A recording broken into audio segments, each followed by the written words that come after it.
Hello, my name is Joseph Selbie, and I am the co-author of a book called The Yugas, which is a exploration of a fascinating historical cycle that lasts 24,000 years.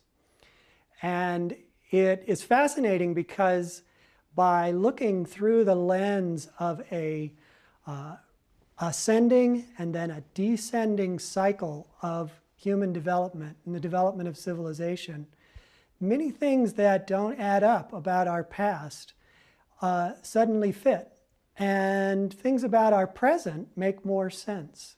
Because this cycle indicates that mankind is on an ascent right now, that we have risen from a period roughly 500 AD to our present time, from the nadir of the cycle. As you can see on this chart behind me, 500 AD represents the low point of the cycle.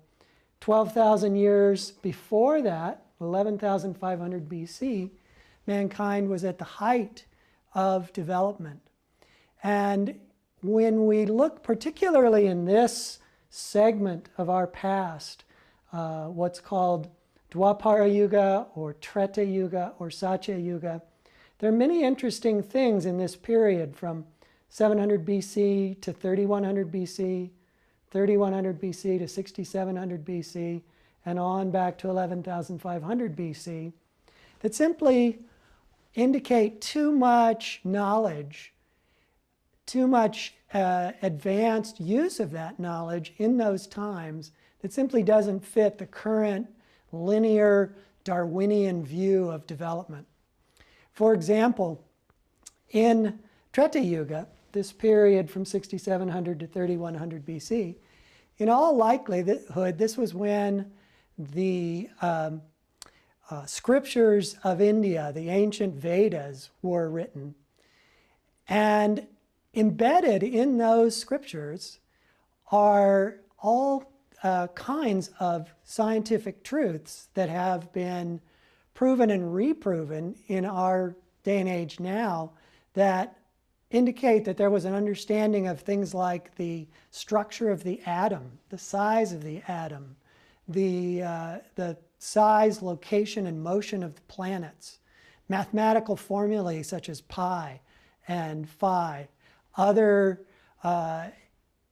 aspects of things that, in terms of the current thinking, were not discovered until the Renaissance or the early part of the scientific revolution.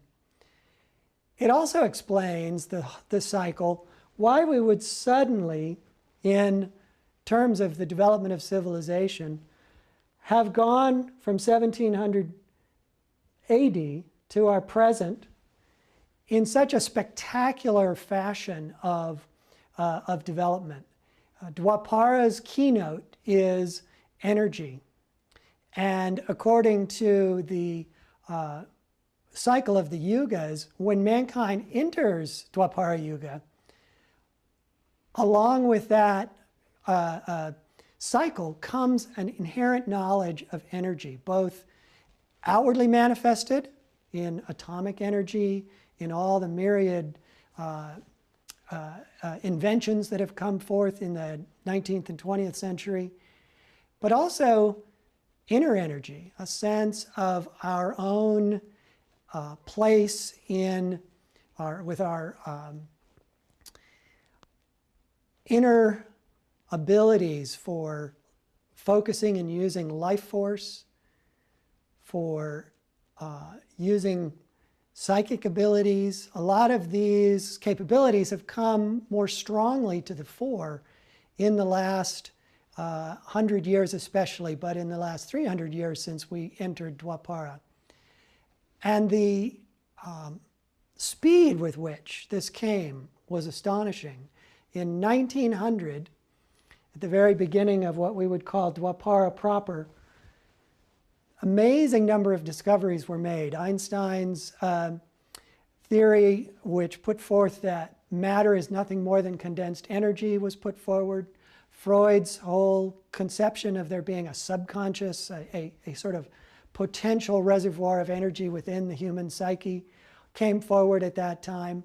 And there's been just a veritable explosion of knowledge since 1900 to today, all of which is explained extremely well by this sudden change of energy, change of understanding that comes with the Yuga cycle.